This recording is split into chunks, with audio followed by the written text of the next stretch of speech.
Welcome back to the Monday Morning Point Guard podcast. If you do enjoy the video, be sure and subscribe. I'm going to be doing this weekly just with some news updates as well as just some interesting topics that are on my mind. Also, if you could like the video, and then if there's something you'd like me to discuss, feel free to throw it in the comment section, or if you disagree, agree, on topic or off topic, happy to interact with you there in the comment section.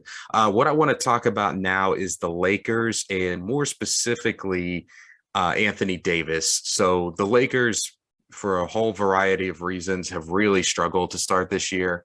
The easiest finger to point is, of course, at Russell Westbrook, who, just from the beginning was kind of a weird fit for this team. He's turning the ball over at just an insane rate. And in a vacuum, I think, the Russell Westbrook fit, especially at the salary figure he's at, that's the most obvious place to point the finger. But I think in terms of like the long-term plan of this team, when they signed LeBron, kind of the overarching issue is Anthony Davis. This season on paper, it looks fine. I mean, averaging 24, 10, 2 blocks and a steal, it's really hard to complain about that. But when you actually sit down and watch the games, it's like an entirely different story. You just can't help but feeling kind of disappointed in his play. Settles for a lot of jump shots, like a lot of bad mid-range jump shots or bad threes, like stuff off the dribble, which he can do those things. He can shoot off the dribble, but that's not really like his bread and butter. And that's not really like the defense is thrilled if he's taking, jump shots. Also, sometimes when he's out there, you don't even notice he's there, which for a player of his size and stature and like athletic ability, it's just insane that he can just disappear at times on the court. I mean, in the Grizzlies game the other night, he was out there for probably 5 minutes and I didn't even notice. In terms of athletic ability and like his body type, you might take Giannis over him, but he's probably, at worst, number 2 in terms of like, if you were designing a basketball player in a lab and just like looking at the athleticism and like the body type, Giannis and AD are kind of like the molds for like these unicorn type players. I mean, it looks like he was built in a lab to play basketball, but it just kind of doesn't translate on the court. And even skill wise, he's probably got more skill, more like raw skill than Giannis. But the effort and the passion from Giannis, that he plays with is just unmatched. And Anthony Davis is kind of like the Tin Man, like he just doesn't have a heart. Davis just always kind of leaves you wanting more. When he was in New Orleans, I mean, we were talking about him being a potential best player in the league, like down the road. And that's just never really happened. Preseason, he was number 9 on the rankings for SI and ESPN. I had him at 6 and Clayton had him at 7. So we thought a little bit more highly of him than, ESPN and SI. But there's no reason he shouldn't be in the top 5. There's just no excuse for a guy like this not being in the top 5. He should be a monster on defense, and we've seen him be a monster on defense. Can guard 1 through 5. He can shoot the ball, like attacking the basket and like pick and roll. Like he's pretty much unguardable there. There's just no excuse for him to not be in the top 5. For players in the league. And poor LeBron, I'd say that kind of tongue in cheek, but he just can't find anyone to kind of take the torch from him. Like initially in Cleveland, he had kind of been like wanting to groom Kyrie to kind of take up the mantle of the best player on the team. And then he could kind of fade away. Now, whether he actually wants to do that or not is another story, but that's at least what he's kind of said. And now they brought Davis in for kind of the same thing. I can't imagine that, when LeBron signed on with the Lakers, they're like, yeah, in year 19, we're still going to be relying on you as like the main player, even though we're, that's just crazy. I think he was probably hoping and expecting they would bring in another superstar that he could kind of groom alongside him and take over. I think probably last year was the year for Davis to kind of take up, the mantle as the best player and the most important guy and the focal point of the Lakers. But if not last year, definitely this year. And he's just not done it. It's still like all up to LeBron to make this thing work. I picked Davis as the defensive player of the year preseason. I don't feel good about that pick. It's been a tough year for the Lakers just in general on the defensive side of the ball. and Frank Vogel, their coach, who's known as more of a defensive coach, is on the hot seat now. I don't know what you want him to do though. Like the GM has done LeBron, assuming he's still up to his old GMing ways. I don't know what you would want Vogel to do. They don't have a very good defensive team, but you know, even still that they don't have like the perimeter defenders with Anthony Davis, you would expect this to be at least an average defensive team. Like he's an excellent anchor of a defense, or at least he should be. And when you have a transcendent defensive type player like Anthony Davis should be, and we've seen him be in the past, you should, no matter who you got out there, you could have the 40-year-old guys at the Y, and you should still be like a halfway decent defensive team. They're 28th in the league in points allowed right now, which, just terrible, just absolutely terrible. And if you look at some of the other teams that have like cornerstone defensive anchors like Rudy Gobert, Bam Adebayo, Draymond Green, players like that, like they're much better, in terms of points per game and defensive numbers than Davis. I was looking at some of the defensive rating stuff. Currently, Davis has a defensive rating of 109, which is slightly worse by like 0.2 than Jusuf Nurkic, who is a complete liability on defense. That's just insane. That's insane. So that for those who don't know defensive rating, how many points you allow individually per 100 possessions. 109 points for Anthony Davis this season. That's unacceptable. And especially when you're like looking at, his peers around that level, like Jusuf Nurkic is a disaster on defense, especially the way that Billups is using him this year, making him kind of really get out on screens instead of just drop to the paint, on pick and rolls. And Portland's defense is terrible too, but that's just crazy to me. So kind of, I mentioned a couple of those players who are like cornerstone defensive players. Bam and Draymond are both 9 points better on defensive efficiency than Davis. Giannis is 8 points and Gobert is 6 points. That's huge.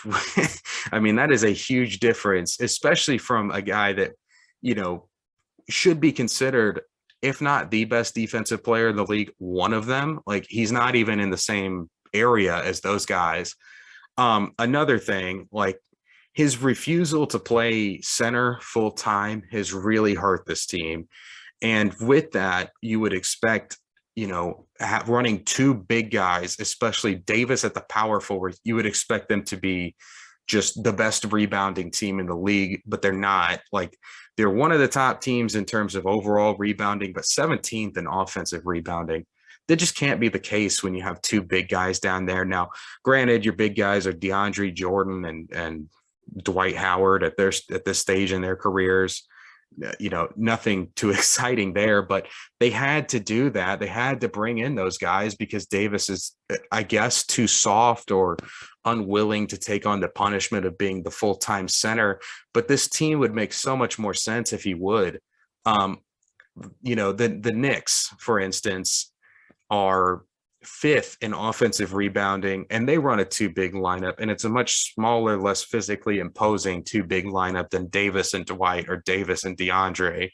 Randall and Mitchell Robinson, they're big and they're good and they're, tough on the front line, but I wouldn't expect them to outperform Davis, any front court led by Davis. So I kind of mentioned earlier him settling for a lot of bad jump shots.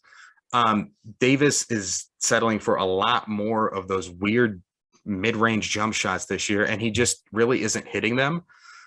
Nearly 20% of his shots this season are coming from 16 feet to the three-point line, not including the three-point line, just like foot on the line type shots. 20% of his shots, 1 out of 5 of his shots this season coming from like bad mid-range territory. I mean, he's hitting 45% of them, but still 15% of his shots are coming from 10 feet to 16 feet. So still a pretty good amount of his shot attempts coming from that range. He's hitting 32% of those shots. So that's terrible.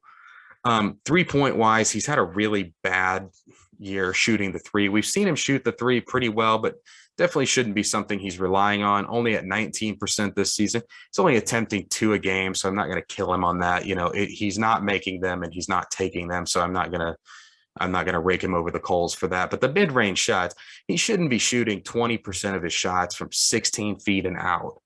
Or I guess it would be more if you counted the three-point shots. Like when the Heat played the Lakers in the finals, and we were trying to stay competitive in the games, when Davis was taking like turnaround fadeaways or mid-range jump shots, I was thrilled. I was thrilled as a Heat fan because that didn't scare me. He could make them, but like it wasn't an automatic 2 points versus when he got in the post, or when him and LeBron were running pick and roll and he dove hard to the rim, or just when he would drive to the basket. It felt like it was unstoppable and there was nothing we could do about it. And that was when I was really afraid as a fan. And I got to imagine, as a team guarding him, like you're happy to let him take a 16 footer, 18 footer, whatever. Like you're thrilled if he settles for that versus if he puts his head down and goes to the basket or like gets something off of a hard roll to the basket. Like that's when, it's particularly him and LeBron, and now him and Westbrook, like running the pick and roll, that should put the fear of God in you as a defensive player, but he just doesn't seem to do it as much this year. It's very weird. I'm not saying that they need to post him up every time like we're playing in the 90s, but like less of the off the dribble, like ISO step back jump shots. He just has no business taking those at his size. Last thing I kind of want to mention here, as far as their current team, La GM has done them no favors this season. I mentioned this in the initial Lakers video and a little bit in the Kings video. The Russell Westbrook, the decision to trade for him versus Buddy Hield is just a complete debacle at this point. The Lakers, they didn't need like a ball dominant guard like Westbrook. They really needed wing depth, 3-and-D wing depth to be specific. Now, Hield doesn't help you with the 3-and-D aspect of that, but because his contract was so much less, I was going to say so much more team friendly. They would have kept Kentavious Caldwell-Pope in that deal, who is a good defender, and they could really use him this year. Also, they could have used the 3-point shooting and floor spacing because they just don't really have a lot of shooting this year, as opposed to Westbrook, who teams are just content to just kind of sit in the paint on. Also, not to mention, DeMar DeRozan said he was planning to go to the Lakers before they traded for Russ. I don't know if that would have actually happened. I think Chicago still probably backs up the Brinks truck and he probably ends up there. But still, if you can imagine, like, they basically gave up on an opportunity to have Buddy Hield and DeMar DeRozan so that they could have Russell Westbrook. I don't think any team would do that. And it's just the roster, the way it's put together, they're old, they're terrible on defense, and there's really no hope of that improving. I know they're getting Trevor Ariza back at some point, but having watched him in Miami last year, he's just not going to be the type of guy that they really need for this team. He's fine. He can still play some defense. He can still make some shots, but he's going to be relied on here as like a primary defender. He just can't do that anymore. As far as improving the team, they're stuck. I don't know what they're going to do. I mean, Russell Westbrook is completely untradeable at this point, unless they talk about unloading Davis, which they would never do. There's just really not really anywhere for them to go because a lot of these guys are on minimum contracts. I mean, they've got all their money tied up in Davis, LeBron, and Davis, LeBron, and Russ. And so not being able to trade Russ, which I can't imagine anyone signing on for that. We've kind of seen that with John Wall, nobody willing to sign on for a similar type deal. Russ is a little bit better than John Wall, I would say at this stage, to put it mildly. He's probably a lot better, but still, no one's signing on for that. So they really don't have a lot of contracts. They're going to add up to like an impact type player. I don't know if Taylor Horton Tucker is available to be traded this year because of his contract extension. If he is, it's coming up any day now. Kendrick Nunn is another guy who you could package those two together and you get to like 15 million. maybe you could turn that into a player with some picks if they've still got any left. But they're likely just banking on the buyout market here for a buyout guy. But it's looking like this is honestly going to end up being a play-in team. I just don't see any way in which it's not going to be another component of Davis. Charles Barkley calls him street clothes for good reason. He's hurt a lot of the time, and we've not had that injury yet this year. So if he misses some time, good Lord, this defense could be like historically bad. But yeah, they just need to get more out of Anthony Davis. He's just the I'm not even a Lakers fan. I can't imagine how they're feeling about him. But when they brought him in here, I have to imagine they felt like he was going to take up the mantle at some point as the franchise player. And he's just not stepping up to do that. He's, quickly become one of my least favorite players to watch in the league just because it's just like, you're just like, come on. We just need a little bit more here. And it's just not happening.